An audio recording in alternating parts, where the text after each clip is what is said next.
Good morning. దేవుని నామానికి మహిమ కలుగును గాక. మన ప్రభువును రక్షకుడునైన యేసుక్రీస్తు నామంలో మీ అందరికీ నా వందనాలు తెలియజేస్తా ఉన్నాను. అందరూ బాగున్నారు కదండి. దేవుని కృపను బట్టి ఆయన కాపుదల్లో ఆ దేవాతి దేవుడు మనలందరినీ క్షేమంగా ఉంచి సజీవంగా నడిపిస్తున్నందుకు దేవుని నేను ఎంతగానో స్తుతిస్తూ ఉన్నాను.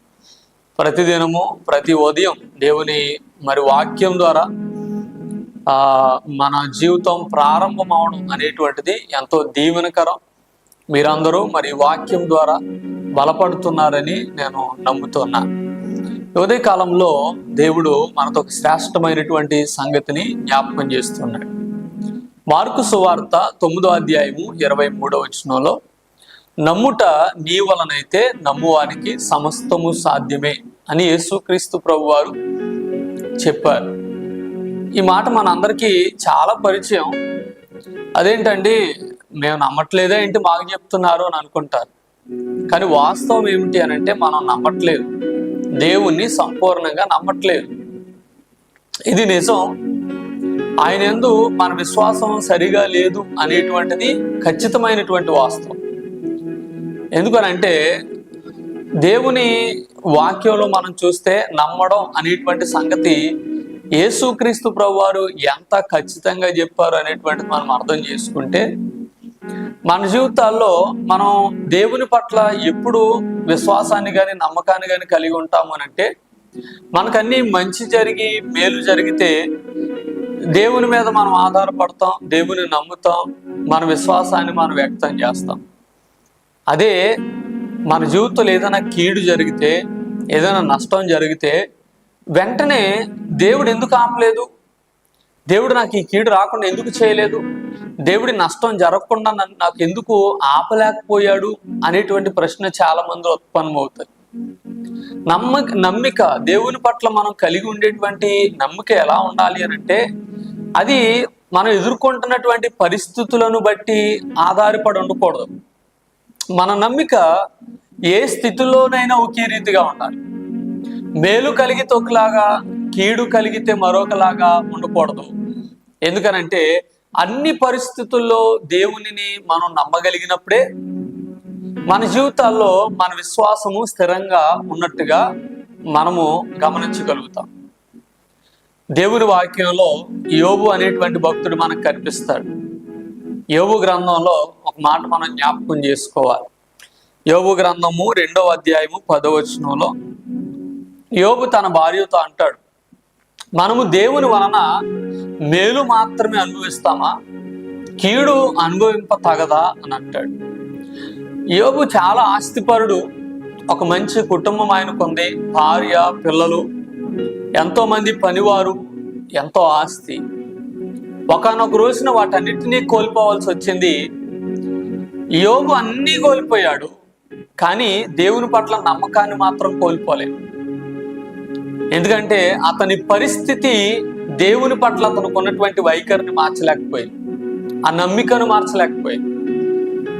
కనుకనే యోబు లాగా మనం ఎప్పుడైతే ఆలోచన చేయగలుగుతామో, కష్టమైన నష్టమైన దేవుని యందు మన నమ్మికను ఎప్పుడైతే మనం కలిగి ఉంటామో, అప్పుడు మనం సరైనటువంటి విశ్వాసములో, సరైనటువంటి నిజమైనటువంటి విశ్వాస స్థితిలో ఉన్నాము అనేది మనకు అర్థమవుతుంది. దావీదు దేవునికి హృదయానుసారుడు అని పిలువబడ్డాడు.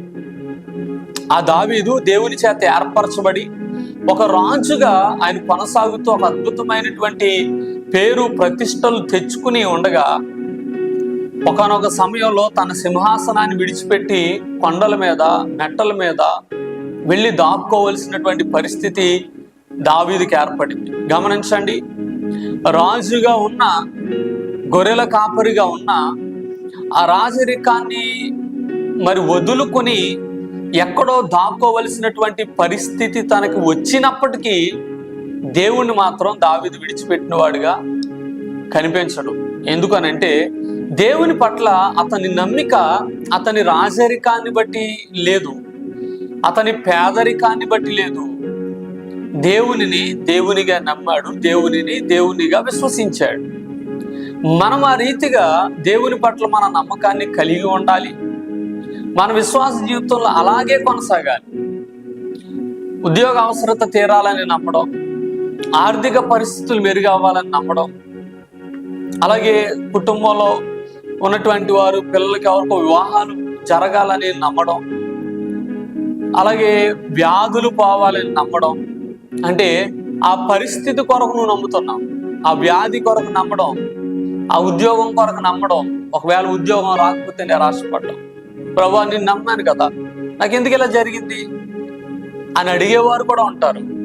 దేవుని చిత్తం ఎరిగినటువంటి వాళ్ళు ఎలా చెప్పాలి, ప్రభు ఇది నాకు రాలేదు అని అంటే నీ చిత్తం కాదనుకుంటా, ఇది నీ చిత్తం కాదు ప్రభు, నీ చిత్తం ఏదైతే అది నా జీవితంలో జరిగించని ఆయన మీద సంపూర్ణమైనటువంటి నమ్మకం కలిగినటువంటి వారు చెప్తారు. కాబట్టి యేసు ప్రభు వారు అన్నారు, నమ్ముట నీ వలనైతే నమ్మువానికి సమస్తము సాధ్యమే. సమస్తము సాధ్యమే అనంటే ఈ భౌతికమైనటువంటి వాటి విషయంలో ప్రభు వారు ఆ మాట చెప్పట్లేదు. ఈ సమస్తము సాధ్యం అనే మాటను మనం అర్థం చేసుకుంటే, మనం కష్టంలో ఉన్నా కూడా, మనము కీడులో ఉన్నా కూడా, ఆ కష్టములోను ఆ కీడులోను ఆ శ్రమలోను వాటన్నిటినీ దాటుకుని దేవుని మనం నమ్మడం, దేవుని పట్ల మన విశ్వాసాన్ని కలిగి ఉండడం. ఇంకా క్లియర్గా చెప్పాలి అని అంటే, పరిస్థితులకు వేరుగా మనము దేవునిని నమ్మి ఆ పరిస్థితులను జయించడం అనేటువంటి దాని గురించి ఇక్కడ దేవుడు మాట్లాడుతూ ఉన్నాడు. కనుక దేవుని పట్ల అలాంటి విశ్వాసాన్ని, ఆ నమ్మికను మనం కలిగి ఉన్నామో లేదో మనం పరిశీలన చేసుకోవాలి. మీలో చాలా మంది అనుకుంటా ఉంటారు, మేము బాగానే దేవుని పట్ల నమ్మకాన్ని కలిగి ఉన్నామని. కానీ వాస్తవ పరిస్థితులు లెక్కేసుకుంటే చాలాసార్లు మీరు మీ కష్టంలో దేవుడు నన్ను విడిచిపెట్టేశాడేమో అని అనుకున్న సందర్భాలు లేవా? దేవుడు నన్ను గమనించట్లేదు లేదా నా ప్రార్థన వినట్లేదు అని అనుకుని నువ్వు దేవుని పట్ల నమ్మకాన్ని కోల్పోవడం, ఆ నమ్మకం సన్నగిలడం అనేటువంటి జరగట్లేదా? మన ఎదుట ఒక సవాల్ ఉన్నది. ఏంటి ఆ సవాల్ అంటే, ఈ విశ్వాస జీవితంలో ఎలాంటి కష్టమైన, అవును ఈ ఉద్యోగం రాలేదు అయినా నా ప్రభు నన్ను నడిపిస్తాడు, అది కదా నమ్మకం.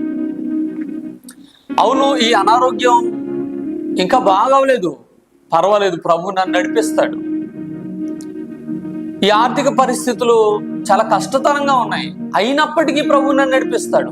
ఆ ఆర్థిక పరిస్థితులకు అతీతంగా, అనారోగ్యానికి అతీతంగా దేవుని నామ మహిమార్థమై నా జీవితం ఉంటే చాలు, దేవుని నామ మహిమ కొరకు మనం జీవిస్తే చాలు. ఆ విశ్వాసం, ఆ నమ్మకం మనలో ఎప్పుడైతే ఉంటుందో అప్పుడు నిజంగా ఈ వచనము మన జీవితంలో సార్థకం అవుతుంది, మన నమ్మిక నిజమవుతుంది, మన విశ్వాసము వాస్తవం అవుతుంది. మనము ఈ సవాలును ఖచ్చితంగా స్వీకరించాలి. ప్రతి పరిస్థితిలో దేవుని పట్ల నమ్మకాన్ని కలిగి ఉండడం. ప్రభు అన్నిటినీ సాధ్యం చేయగలడు అని అంటే అది కష్టమైన దేవుడు దాన్ని సుఖమయం చేయగలుగుతాడు, అది నష్టమైన దేవుడు విడిపించగలుగుతాడు. దేవుని చిత్తము నా జీవితంలో జరిగితే చాలు అని మనం ఎప్పుడైతే కోరుకుంటామో దేవుడు అద్భుతంగా మన జీవితాలు నడిపిస్తాడు. కనుక మన వైఖరి ఎప్పటివరకు సరిగా లేదేమో, మన విశ్వాసంలోనే నమ్మికలోనే దేవుని పట్ల మన నమ్మకం సరిగానే ఉంది అని మనం అనుకుంటున్నామేమో. ఆలోచన చేసుకోవాలి.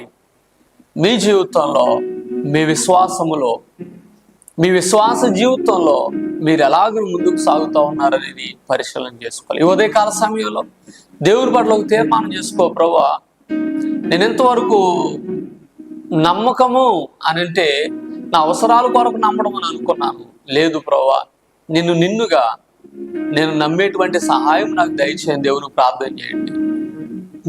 దేవునిగా నమ్మడం, ఆయన శక్తి మీద ఆధారపడి జీవించడం నేర్చుకోండి. ప్రభు గొప్ప సహాయం చేస్తాడు. అటు కృప దేవాతి దేవుడు మీకు అనుగ్రహించి నడిపించును గాక. ఆమేన్. మీ కొరకు చిన్న ప్రార్థన చేస్తాను. మీరు కూడా ప్రభుని అడగండి, ప్రభువా మేము నీ కొరకు నమ్మకంగా, పరిస్థితులకు వేరుగా నమ్మకంగా జీవించే భాగ్యం మాకు దయచేయండి అని అడగండి. నాతో ఏకీభవించండి. ప్రభు తప్పక తన కృపను అనుగ్రహించి విశ్వాసం మేము బలపరుస్తారు. ప్రేమ నమ్మకం కలిగిన మా ప్రియమైన పరలోకపు తండ్రి, పరిశుద్ధమైన నీ నామాన్ని బట్టి వందనాలు. అవునయ్యా, నమ్ముట నీ వలనైతే నమ్మువానికి సమస్తము సాధ్యమే అన్నాం. మేము నమ్ముతున్నాం అనుకుంటున్నాం, కానీ ప్రభా చాలాసార్లు మా నమ్మిక మమ్మలను నీ విశ్వాసం మీద ఆధారపడేలా చేయట్లేదు. మేలు జరిగితే నమ్ముతా ఉన్నామేమో, కీడు జరిగితే దేవుడు ఎందుకు ఇలా చేసావు అని అంటున్నామేమో. క్షమించండి ప్రభా. ఇదిగో నీ బిడ్డలు వాక్యం విన్నారు. ఇక నుండి అయినా పరిస్థితులకు వేరుగా నిన్ను నమ్మడానికి, కష్టమైన సుఖమైన ప్రభా విశ్వాసంలో సన్నగిలకుండా ఉండడానికి వారికి సహాయం దయచేయండి. ఈ వాక్యం ద్వారా ప్రతి ఒక్కరిని మీరు బలపరచమని, ఉదయకాలమే ఈ వాక్యం కొరకు ఆశతో వచ్చి ఎవరెవరైతే మాటలు వింటున్నారో వారందరిని మీరు దీవించండి, వారి అవసరాలు తీర్చండి, ఆధ్యాత్మికంగా ఎదిగింపు చేయండి. ఇంకెవరైతే ప్రభా రక్షణ మారు మనసు అనుభవం కలిగి లేరో వారు కూడా నిన్ను నిజ రక్షకునిగా అంగీకరించేటువంటి కృపను దయచేయమని, ఈ దినమంతా ఈ బిడ్డలకు తోడుగుండి నడిపించమని, నీ కార్యముల చేత వారిని తృప్తిపరచమని యేసుక్రీస్తు నామంలోనే ప్రార్థించి అడిగి వేడుకుంటున్నాము తండ్రి. ఆమేన్. ఆమేన్. రైట్, అందరికీ వందనాలండి. దేవుడు మిమ్మల్ని దీవించును గాక. ఆమేన్.